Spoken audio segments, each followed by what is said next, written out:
Hi everyone, thank you for being here. We're just gonna wait a few seconds for people to roll in.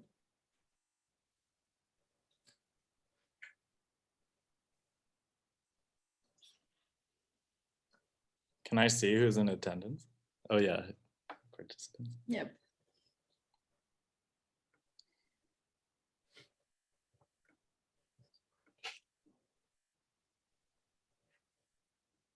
Hi, Mom.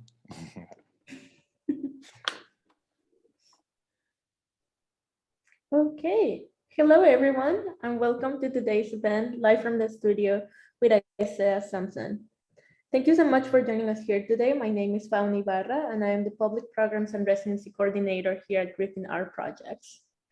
Before we begin, we would like to acknowledge that our work takes place on the traditional, ancestral, and unceded territories of the Tsleil-Waututh, Squamish, and Stolo nations, to whom we are deeply grateful. A few housekeeping notes before we begin.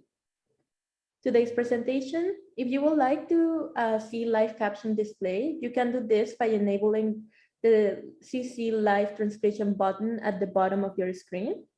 As well, if you're experiencing any technical issues with the Zoom interface, we will also be live streaming today's event on Griffin Art Project's Facebook page, so you can watch from there, and you can see the link right here. Lastly, I'll mention that there's a chance today for a Q&A at the end of the presentation. So if at any point during the presentation you have a question, there's a Q&A dialog box at the bottom of the screen, and you can just type the question and I will read it to Isaiah. So Isaiah is the second resident to be a part of the pilot project by the Freebie Foundation in the Similkameen Valley. We are excited to be hosting this artist talk for the Similkameen Artist Residency. I'll introduce Isaiah. Isaiah Wolf Somsen is a visual artist living in British Columbia Interior. After pursuing a degree in environmental science at the University of Utah, Isaiah moved to Vancouver and received his BFA from Emily Carr University.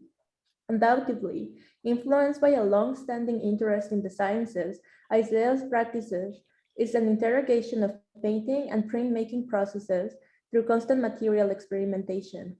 Isaiah's most recent body of work, involving watercolor and photo-collage, is a personal reflection on his years spent in the Lower Similkameen Valley, living through fires, floods, blizzards, and the general global pandemonium. Thank you, Isaiah, for joining us here today. I'll pass it up to you. Okay. Hello, everybody. Yeah, I guess we can get started. Yeah, I guess you read my bio, and yeah, I'll just share my screen and let's just get going.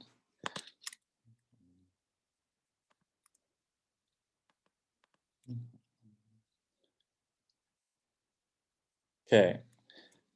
So yeah, all you got to know about me is I'm from Salt Lake City, Utah, and I grew up there. My mother is Canadian. She's from White Rock.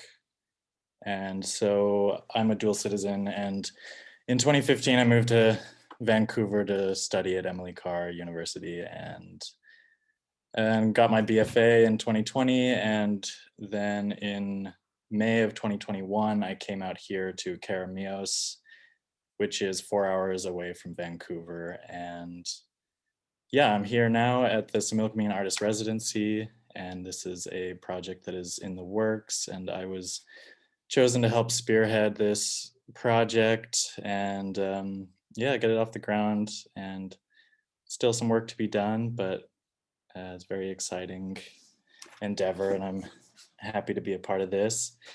Yeah, there's a little image of the house, big log house there. And yeah, a little map here. So Caramias, the red dot, 4 hours from Vancouver. Very much a different place. You drive over the mountains and it gets dry and dusty and hot, and it's more of an environment that I'm used to coming from Salt Lake City, Utah. I'm less accustomed to the rainforest in Vancouver, but I do miss it. Do miss Vancouver sometimes. And moving on, here it's a little disorienting, but Google satellite view of the Caramias Valley. The red dot here is where the house is located. It's situated on roughly 23 acres of land, and we are in the Similkameen Valley. So the Similkameen River comes down through here and goes through Caramias and Costin. It's a relatively small place, 1,500 people in Caramias. Costin is 950 people. They are connected communities, but there is some localism, and they are, yeah, proud. Costin people are proud to be from Costin. And anyway, Caramias, the various sources and the locals, they say that Caramias comes from the indigenous place name for this valley, and it means meeting of the winds, and aptly named because this is a very windy place. Like, the most surprising thing about coming here is just how windy it is. And so the wind comes down the canyon, the Similkameen Valley here, but there's also the Ashnola Valley here, Olalla here, and they all conjoin here in Caramias and creates a low pressure zone there, and the wind is just always like sucking out of these canyons. And where the house is situated, it's in a kind of a pinch in the valley, so it's even windier here at the house. And sometimes it's fun, sometimes not so fun. Caramias also, what you may know it for is for the fruit orchards and for the vineyards here. BC tree fruits, if you're buying BC tree fruits like cherries, peaches, apples, pears, plums, they're coming from this area. And fun fact, the ambrosia apple was actually, it originates from Costin around here. Is the original tree still stands, and it was just a freak that grew out of a farmer's compost bin, and it's one of my favorite apples. And yeah, lots of farms, great garlic. I never thought, but good garlic changes everything. If you've had like a good red Russian garlic, you can never go back to the basic garlic. Anyway, moving on. This is a map of the Similkameen River Valley and its tributaries. So Similkameen River starts up here in Manning Park and comes down through here, through Princeton, where it's met by the Tulameen River, and comes down through here, and Caramias being here. Similkameen continues down into the States and eventually feeds into the Columbia River. And one fact is that there's a waterfall down in the States, and so there's never been salmon in the Similkameen. There's a natural barrier that prevents them from getting up here. One of the few major rivers in BC that does not have salmon. And Similkameen, that comes from the indigenous word, the indigenous place name for this valley, and it's also the name of the people that inhabited this valley. That word is interchangeable. It's both place and the people. And we say Similkameen. The original pronunciation is more like a GH at the end or an X. And that is in the Syilx language. It's spelled out here. It's simply referred to as Syilx, S-Y-I-L-X. And often we talk about this area as the Okanagan, and that is true, but yeah, it's more broadly referred to as the Syilx Nation because that's the unifying language spoken by the indigenous people in this area. And yeah, moving along. Here's a photograph looking down the valley towards Costin. You see the Similkameen River there. And I did not take this photo, but I know where it was taken. And yeah. This here is a map of the desert and arid regions in North America. And so looking up here, Washington State, and we have the Columbia Plateau is what this arid region is called here. And as you can see, just here at the very tippy top, it extends into British Columbia. And so that is where we are. And this is not a desert, this is semi-arid. And there is what's called a pocket desert in a Soyuz, but there is some speculation as to whether that is a true desert. And I found some articles that kind of debunk that and say that it might just be clever marketing from the tourism industry, and because often they do receive quite a bit of precipitation. But anyway, it is dry here, it is hot. This is grasslands. It is called shrub steppe and bunch grass grasslands. That's defined as sagebrush and antelope brush and that sort of ecosystem. And so the challenge here in British Columbia is this grassland habitat. It represents 1% of the land mass of British Columbia. However, it's very endangered, this ecosystem, and some estimates say that 75% of plants and animal species on the BC like threatened and endangered list come from this area. And just like, this is important context because it's talking about British Columbia, and this sort of ecosystem extends well outside of British Columbia, and with there only being 1% of it here in British Columbia, it's difficult to yeah, it's just important context for those numbers. But it is an endangered environment here, and it's said that only 40% of this grassland ecosystem remains untouched here in British Columbia, and that's due to, you know, cattle grazing and farming and orchards, vineyards, that sort of thing.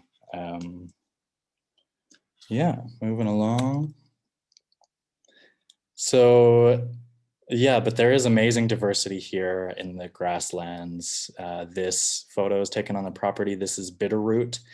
This is in its flowering stage, and they are all over the hills here in the rocky soil. And these photographs I took just the other evening. They are popping off right now. There's the scorpions, and watch out for those. Yeah, here you can see how they're just peppered all over the place, and the wildflowers are just amazing. If you can be here any time of the year, I think May is the time to be here. And especially this year, we've received a lot of precipitation, and so the wildflowers are happy. And there's my dog Bucket, who likes to get in the way when I'm trying to investigate, and he comes and stomps on the flowers, and yeah, he doesn't care. This is Bitterroot. This is when it's in the stage when it is harvested, because this is a very, very important food source for the Indigenous peoples in this area. And Bitterroot, this is one of the first things to start growing up out of the ground after the snow melts. And so the first green thing that you see growing is typically Bitterroot, and there's kind of like amoeba tentacles that come out, and then they suck back in, and then the flower comes out. And I found this nutritional chart of Bitterroot, and you can see up here at the top, it's very dense in calories and like calcium, and really rich in iron and protein, and it's compared next to a carrot. But yeah, and it was also considered one of the four chiefs. It's called Chief Bitterroot in some First Nations culture, and it yeah, chief for all things underground is something I read. Here's a photo I took looking down the valley. This is a photo taken on the property. Another photo. This is up on the cliffs, looking down the valley in the wintertime. This is looking east. This photo just shows like the property. There are these cliffs that butt right up against the property. So I was like up here somewhere when I was photographing those, I guess. Moving along. Here's the house. Log house built in the 90s. It was built to be a bed and breakfast, so it's divided into two parts. So the idea was that the owner would live in one side and the hosts or the guests would live in the other side. big house. There are 6, when all said and done, there'll be room for 5 or 6 artists to live and work here at a time. And yeah, this photo was taken when I first arrived last May. I've been here a year now, like I said. Again, this photo was taken when we had just arrived. And oh yeah, I should say, I say we because I didn't come here alone. I came here with my partner Brittany, and yeah, I gotta acknowledge that. And it would have been very different if I was here alone. And yeah, so the house had kind of fallen into disrepair, and so I was brought on to this project, one, to be the first artist in residence in the space and to just like, you know, start making art in the space and get the studios going. But I was also brought on to do some work on the place, help fix it up, or do the renovations. And so we've done quite a bit over the year here. We've had to reconstruct the deck somewhat because the deck did wrap 360 degrees around the whole house and would have been like very magnificent, but it wasn't sealed properly, and the logs got they just started to rot and the deck started to collapse. So we rebuilt that structure, and I've also been clearing out the poison ivy on the property. Has been one of my big jobs. And here's the house in the snow. Yeah, as you can see, the deck here is like the old deck. This photo was taken just the other evening. And yeah, big house. The studios are here in the basement. And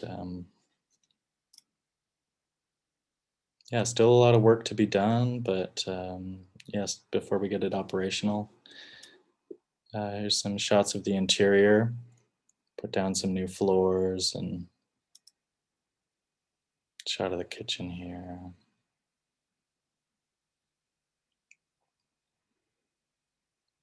Yeah, when me and Brittany arrived, there was nothing here, and so another part of my job was just to assemble IKEA furniture and get things set up. And yeah, so the kitchen. This was maybe the day that we arrived or something.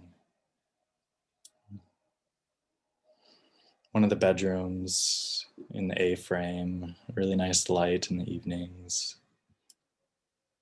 Another upstairs room, there's like these really tall vaulted ceilings. And this is one of the studios in the basement. Another studio.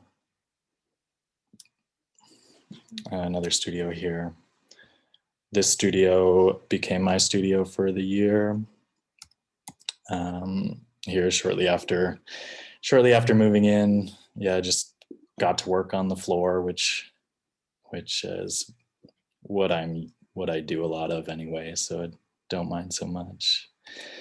But yeah, to help get the studio set up, I built 2 of these big work benches. So it's kind of showcases another part of my job here, is just kind of like decking out my dream studio. And so yeah, and I just wanted to share some photos of that I've taken from the surrounding area, just to like, I don't know, give people a feel for the place that I'm at. Because yes, this is about what happens in the studio, but also part of these artist residencies is going out and exploring a new place, you know, and a new environment. And so I'll just run through some photos that I've taken over my time here.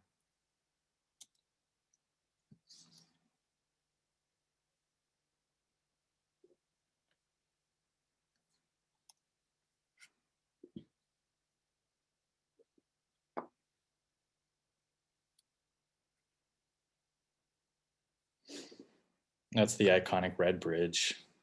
It's just, it's in view of from out the window here. And this is the optimal swimming hole in the summertime.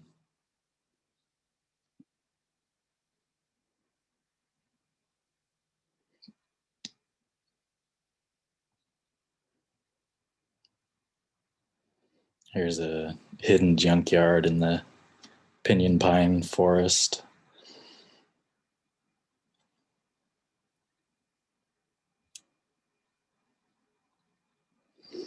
This was taken on the property, just on the hill. In the wintertime, everything's real brown. It's a tree on the property.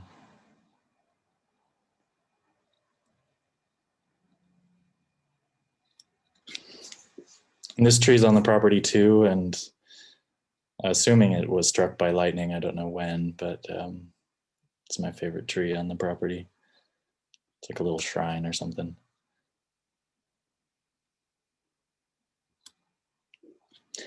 Yeah, and so this here, you call this the travelogue section of my talk here. So yeah, like I said, I arrived in May 2021, and shortly after, in June, we were joined by Landon and Lisa here. Landon McKenzie is who got me into this mess, and she visited my studio in Vancouver, and I expressed that I wasn't quite, I was ready to move on out of the city, and so she suggested that I be the guinea pig here in this project, and that's how I got here. But anyway, when they were here, we went down to the river like every day, and Landon was always the first one in the water. And Brittany's birthday, summer solstice, June 21st. And shortly after, Landon and Lisa left. And so I put this in here because it's kind of because shortly after Brittany's birthday is when things like started getting crazy. This is just some unfortunate events, I guess. And last summer was quite challenging. And I'll just run through some of those events. So shortly after Brittany's birthday on June 26th, we had these two churches in the area, St. Anne's Catholic Church, which is near Headley, just 20 minutes away from us. This photo I took just a few days, I think, before the church was burned down. And also this church here, closer to a Soyuz, was burned down the same night. And so last summer, we know why these churches were targeted. We were dealing with grappling with some very difficult truths with the mass grave sites found at residential schools in Canada, and just terrible information. And so we know why the churches were targeted, but it's still quite sad. And so now there's just a dirt patch here where this white church used to be. And then June 29th, the heat dome hit. So yeah, we all remember the heat dome. I don't have to go into too much detail, but yeah, so Lytton, just some stats here. Lytton, BC recorded 49.6 degrees Celsius, 121 degrees Fahrenheit. And just for context, Las Vegas, Nevada, which is in a true desert and it's close to Death Valley, Las Vegas's heat record is 47.8. And so the fact that BC recorded anything above that is just it shouldn't happen. And then shortly after, Lytton burned to the ground, and yeah, it was pretty wild, and 2 people lost their lives in the fire. And then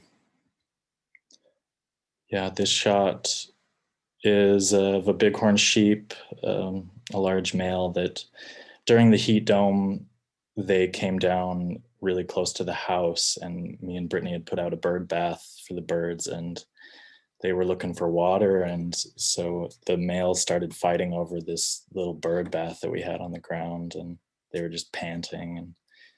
And me and Brittany just moved into the basement and just lived in the basement for the remainder of the heat dome. This here, so shortly after the heat dome, it just jumps straight into fire season. And it's really, yeah, a really bad one. And so every morning I would wake up and I would check this map. This is the interactive BC Fire Services interactive map, and I would check this every morning to see if there are any new fires in our area. And we had our essentials packed up and we're ready to go if need be. There were a few small brush fires that popped up in our area, but they were extinguished fairly quickly. And in Caramias, we remained relatively smoke-free for the longest time because of those winds. And the wind is generally always blowing from the west to the east. And so we were relatively smoke-free until the Manning Park fire broke out, and we got smoked out. This here.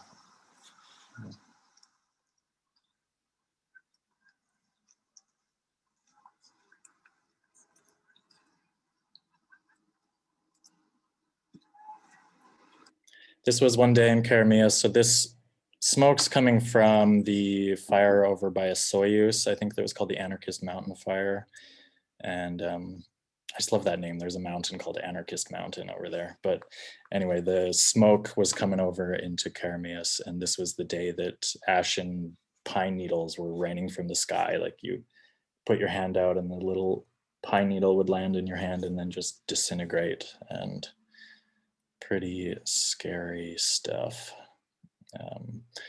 Shortly after this, me and Brittany jumped in our car and we drove to Vancouver, and we waited out the rest of the fire season in Vancouver with friends, and came back in September to join the artist Esteban Perez. He was the second artist in residence here in the Similkameen. He stayed for the months of September and October. And he took a series of photographs and sound recordings, and he's from Quito, Ecuador. And so it was fun to share some of that experience with him here in this new place for him. And he found inspiration in these frozen river up Ashenola Canyon. Yeah. And then Atmospheric River hits in November. So Esteban and Eloise, they leave at the end of October. And then November, the Atmospheric River comes into BC, and yeah, just some stats here. All the rainfall records were all broken, and the river's flooded, and we all know what happened to Abbotsford. Abbotsford was totally underwater, and wild times. My grandparents were in Hope, and they were cut off from the rest of the province for a couple days, and they were hosting some wary travelers at their house. And here in Caramias, we didn't see much rain, but we saw, the Similkameen flooded. It rose 12 feet in 10 hours is what they said. Yeah, and Princeton, just 45 minutes up the road from us, was flooded very badly. The community here didn't see too much flooding. The dikes were high enough along the river. A few mobile home communities were affected, but Caramias wasn't affected. That's just a reference photo. So this is normal river levels in the summertime. So you can see how high it rose. That's the local river dog. He's just free to come and go as he pleases, and he's a real sweetheart. His name's Sakai.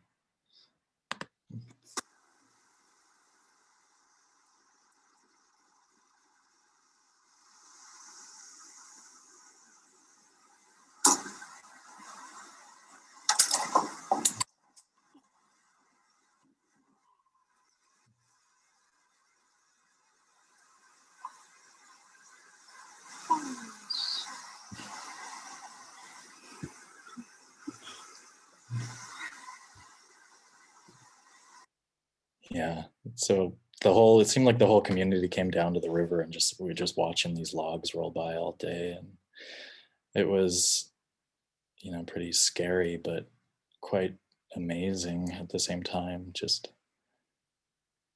yeah, watching this. And, yeah, and then winter in the Similkameen Valley. It was quite a snowy winter for this area, and yeah, that kind of concludes the travelogue section of this talk. Wintertime, I worked more full-time on the renovations of the house here, and we never intended to stay through the winter. I only was going to stay until the end of September, but that, by the time that came, wasn't feeling like moving back to the city, and it was just advantageous for me and Brittany to stay here. And yeah, so with that, I move on to my studio work and what I created over my time here. It's mostly work that I created over the summer, and that was when all the environmental disasters were going on and whatnot. But yeah, when I came out here, I came out here with a big grip of Arch's cover paper, the big 30 by 22, and a bunch of watercolors, and my collage collection too. And I moved away from I was doing oil painting and large canvas pieces in my studio in Vancouver, but I moved away from that and just focused on works on paper and collage works. And so this one here, to me, it's a view of like Costin, the valley, and the pyrocumulus cloud over the mountain there. Mount Kobau is what it's called. And here in this, I've like mixed some ash from a fire that I had and mixed it in with some glue, and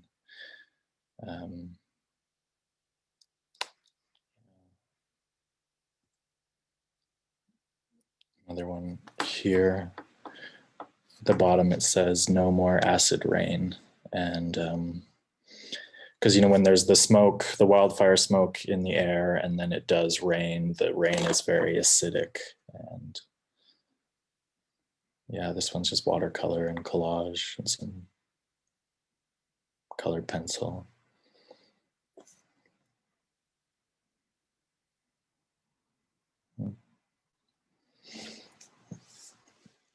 Yeah, one here is I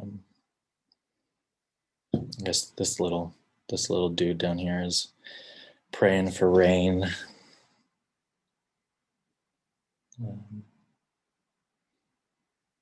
Yeah, big rain cloud. That was one of my missions when I came out here, was to paint clouds, and this is my shot at painting clouds.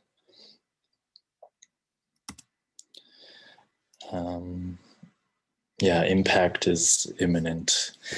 And in this one, I was reading a book by Graham Hancock, who has some you call him a conspiracy theorist, but he's got some theories about asteroid impacts and wiping out an earlier form of civilization. But anyway, I was researching these asteroid impacts that had hit the Earth, and everyone knows the one that took out the dinosaurs and whatnot. And somehow I just found it very, very comforting somehow that, like, with all of the crazy shit going on in the world, that we could just be blindsided by an asteroid at any moment, and life would start again, and hopefully hopefully be a little bit better next time. So in this one, I was thinking about this collage here, the statue, she's got her space helmet on, because I was thinking if when an asteroid impacts the Earth, a lot of material is shot back out into space, just like you drop a rock into water, the water shoots up. And so I was thinking if art could survive an asteroid impact and somehow get launched out into space, and the best bet would be stone or bronze, or, you know, it's probably all vaporized during impact, but if there's some chance that a sculpture could get launched out into space and be floating around for eternity. Another work here. So the text comes from David Foster Wallace book, Infinite Jest, which I read over the winter of 2020, and some very intense imagery in that book. And this piece started out as something, but slowly turned into my piece about nuclear power. And it's titled Trinity, after the Trinity nuclear experiment, the first atom bomb detonated. And this crystal, this is not trinitite, but when the nuke was set off in the desert, it created a new mineral called trinitite, which pretty fascinating. And the text, I'll just read it. It says, and lo, for the earth was empty of form and void, and darkness was all over the face of the deep. And we said, look at that fucker dance. And I don't know, just pretty absurd. In that book, there's reference to, it talks about how there was some sort of nuclear disaster site in the Northeast US and into Canada, and it's created this no-go zone. But this nuclear disaster has to be fed or else it'll collapse. So the cities catapult their garbage into this nuclear disaster to feed it and to keep it stable. And here in pencil, I've just drawn kind of two mushroom clouds here. And it's important that it's two mushroom clouds and not just one, because in nuclear war, what do you call it? Yeah, but one always implies two, because if that's how it works, is mutual assured destruction, is that if a nuke is fired on one world power, and then there's immediate retaliation, and so one always implies two. And it's just crazy to me that there's still nuclear weapons in an age when, you know, we have to figure out the climate crisis and we still have nuclear weapons. Is pretty crazy. This, another cloud here, Thunderhead.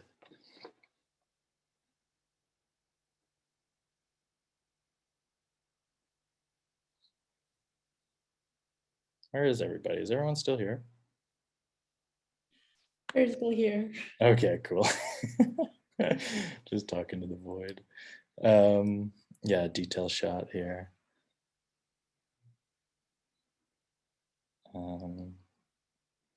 Yeah, the grid, I've been playing with the grid in my larger canvas works, and just as a visual trick, just to lead the eye, guide the eye. So here in this piece, the grid, you know, kind of collapses at the center and it sucks you into the middle. This piece here, synapse. These watercolors, I kind of balled out when I came out here and got the nice watercolors, and they're incredible. The color quality, and the way that they interact with each other, and yeah, they're a lot of fun. Typically, I'll just work like with a lot of water and just all at once. Don't really rework. I don't work back into them. This one has collage elements, this big brain thing here, and the little dots glued on. Smelter.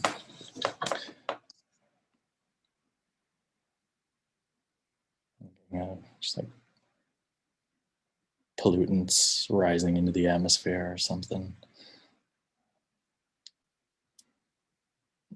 These are smaller works, just 11 by 15. This one says sentience.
Yeah, and that leads to this image, which I used as the promotional work for this talk, and it's kind of the transition into the work that I'm making now.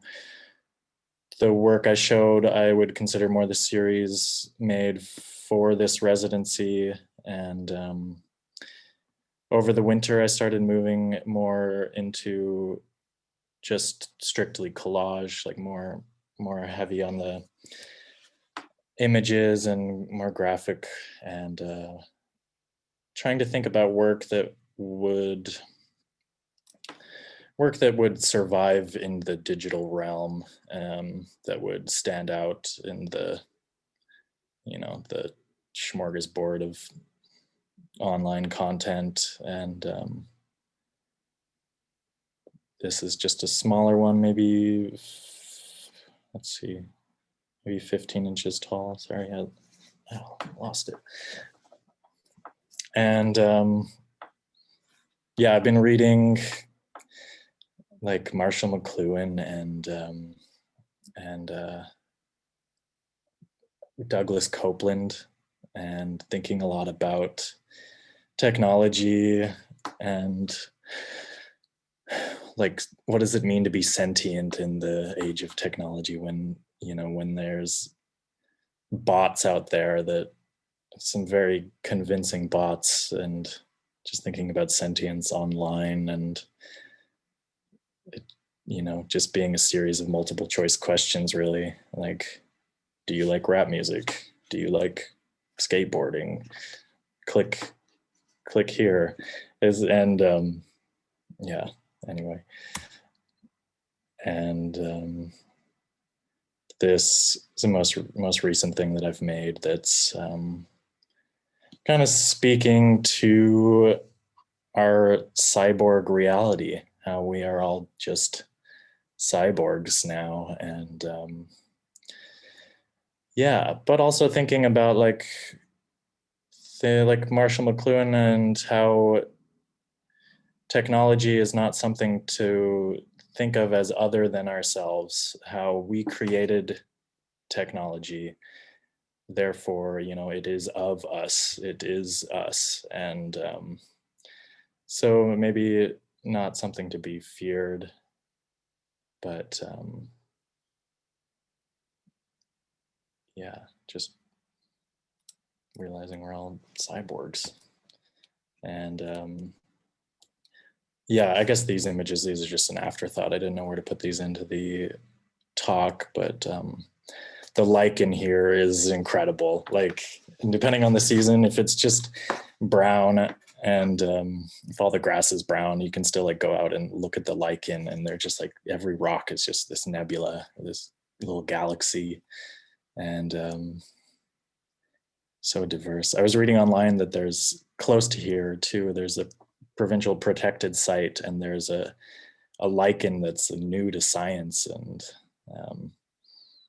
that's pretty cool. Here's another one. There's these ones that are like brains, and they always grow in these circles. And yeah, I just love them. Yeah, and here's a little walk I went on the other last week up in White Lakes Provincial Protected Area. If you ever get the chance, you gotta go. And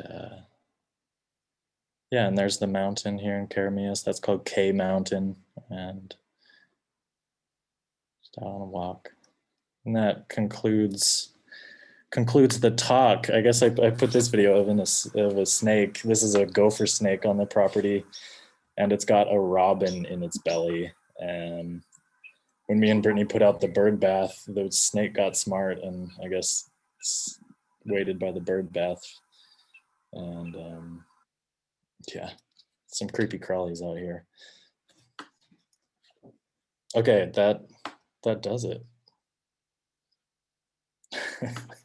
Thank you. Thank you so much for your talk. I know it's hard to talk to the void when you can see guests, but Yeah, you you did a great job. Thank you. you're welcome. Yeah, thanks. Just a reminder that now we have a Q&A session. Mm-hmm. And folks, feel free to type your questions on the Q&A dialog box, and I will read them to Isaiah. But before that, to give you a little bit more time, everyone, to type in your questions, I have a question for you, Yeah. if you don't mind. Perfect. So there seems to be a recurring topic in your artwork about humanity and its relationship, both real and speculative, to its environment. So I wonder if you think your time at the residency exacerbated that. Oh yeah, for sure. Yeah, to be out here during these environmental disasters and to be out here in a relatively isolated place, in a small community, and that really, changes your perspective on things. To be away from my friends in the big city, and to be in nature, to be watching the wildfire map, knowing that fire could come through this area. And so yeah, being out here in the elements really changes your perspective. Yeah. Did you find yourself like maybe shifting the materials that you incorporated in your practice? Oh yeah, yeah, maybe maybe so. I think just being influenced too by the palette out here, like that's one thing is like coming out to a new environment. It's just a new color palette, and as an artist, I'm just obsessed with colors. And so coming out here, and the sage brush is just so dominating, and the browns and the different tones out here, and that really influences the things you make, I think. Yeah, well, we have a question from Landon Mackenzie. She says, fantastic talk. What's next? What's next? That's a good question. So me and my partner Brittany, we're trying to move. We're thinking the Kootenays, we're thinking Nelson area, but it's a housing crisis right now. Landlords have all the power, and we're not finding anywhere to live, and so we're still here. There's talk of yeah, I'm not sure, but my immediate plans, I think, are just to enjoy the summer here, and to be more active, to be more physical. Like, this art making thing is a very cerebral activity, and I just want to ride my bike and hike, and focus on my body brain. So yeah. Thanks. We have two more questions, one by Lily Staffen, and they ask, what is your favorite medium to work with? Oh, well, I love oil paints. Just oil paints are just incredible, and but I'm having a lot of fun with collage at the moment, just for the immediacy of it. That it's,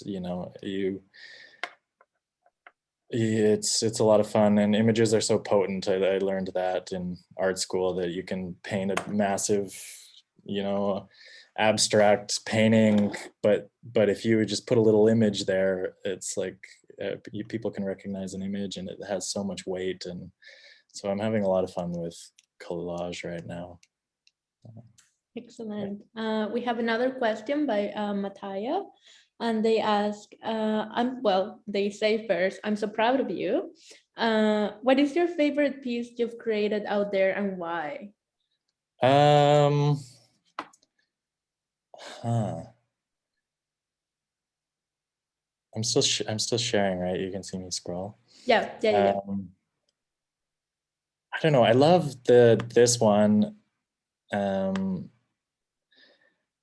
this one that it just sort of happened where, yeah, it just happened right. That one.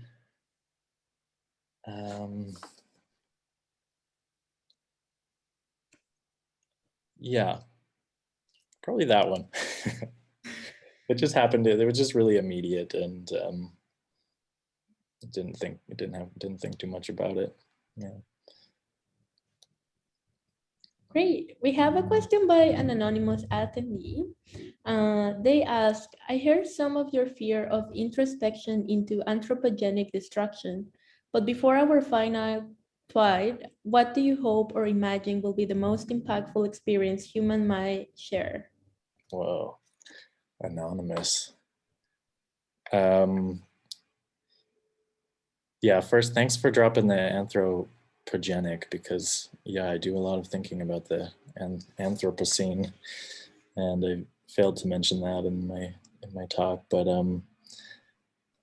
what will be the most impactful experience humans might share?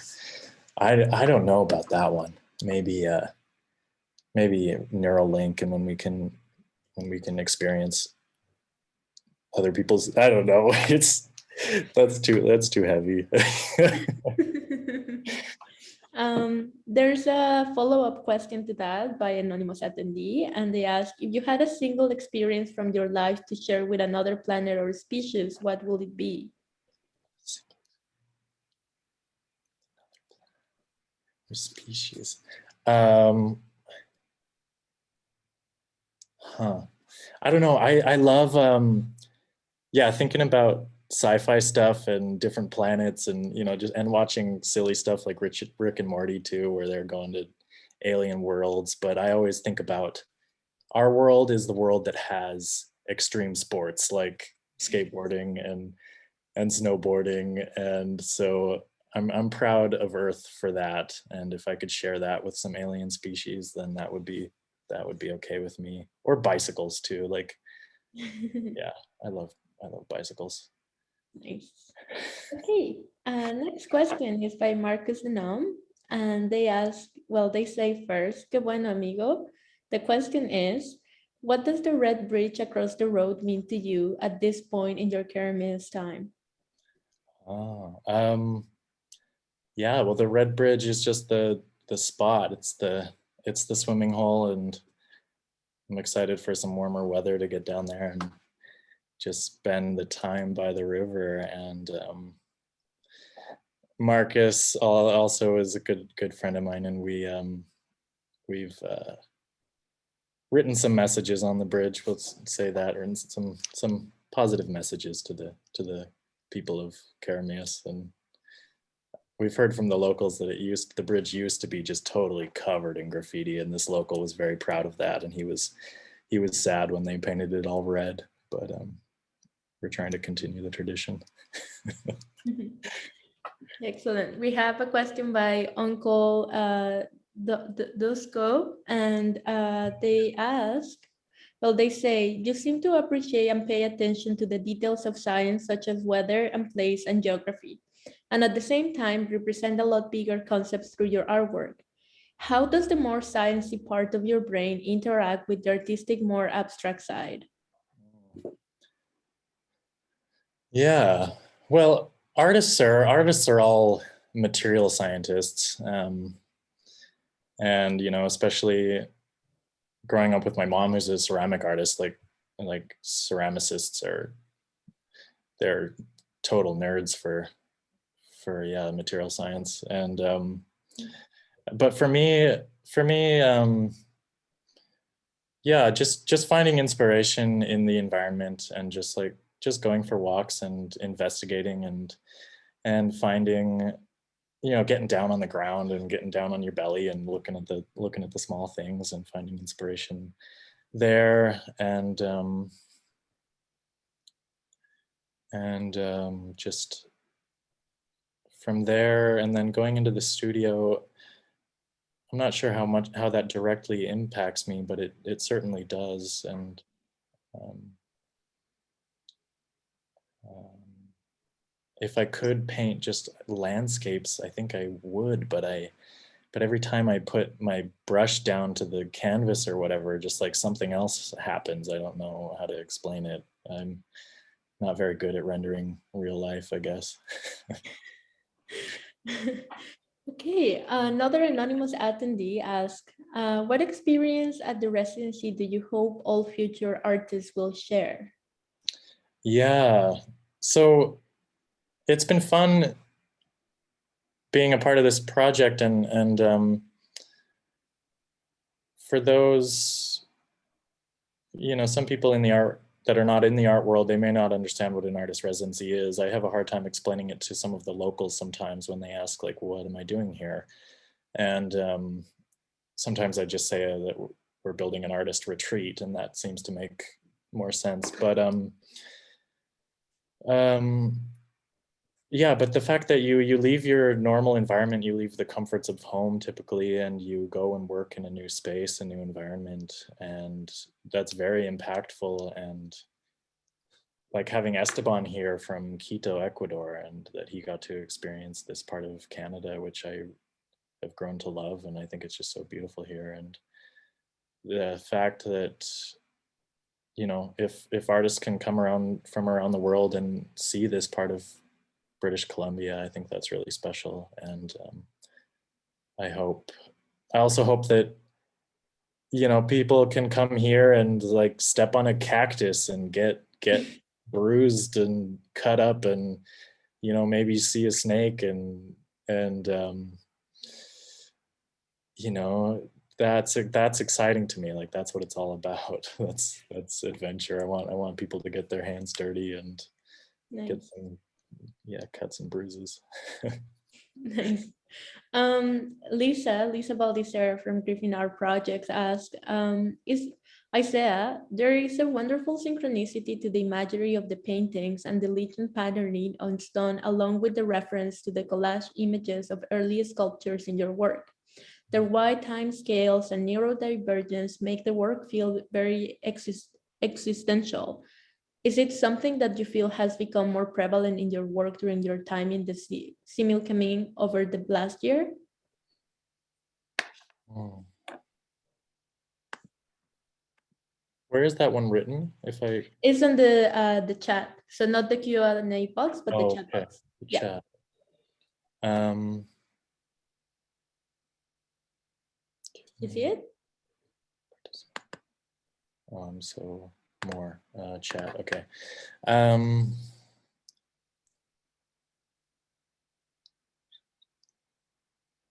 yeah, I guess. Um, Synchronicity. Just, yeah, just maybe something that's become more prevalent in my work is, well, definitely the collage images, and moving away from just total abstraction, but just allowing my, sometimes as an artist, I wonder if my work doesn't have, if I don't have a defined style. And here, just kind of learning to abandon that and just like let the work be what it is, and it is all my style in the end. And yeah, and stuff like the lichen, where it's like, just, you don't know what kind of intelligence that is. It just is, to us it's just like it kind of just happens, but that's, you know, eons of growth and intelligence in this thing. And so I would like my work to not have to, I don't want it to try, don't want it to try too hard. If it can just happen, just like that lichen just seems to have just happened, it just appeared. That's what I like. Great. We have one last question that I think is a good one to have at the end. Anonymous attendee asks, do you have any insights on how this residency can bring engagement with the local community? Oh, see, that's a good question, and there's still a lot to be discussed with this project being so new.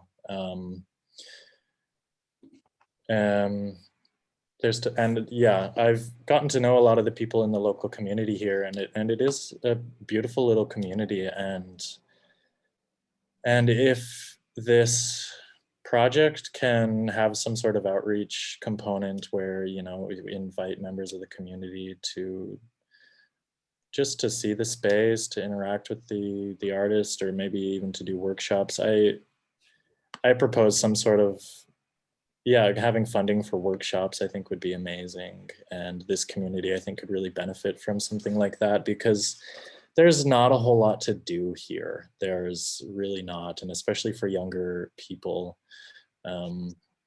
teenagers and whatnot, there's not a whole lot going on here, and I kind of feel for them sometimes. And so if this residency can reach out in that regard, and also if I think if this residency can somehow incorporate environmental practices and discussions, and even get, like, we've just been talking about artists here and art making, but if we could get some ecologists here, some biologists here, and I think they'd be happy to live here and go and investigate, and if we could create some cross-pollination and conversation between artists and scientists, and topics of land conservation, I think that would be really fun.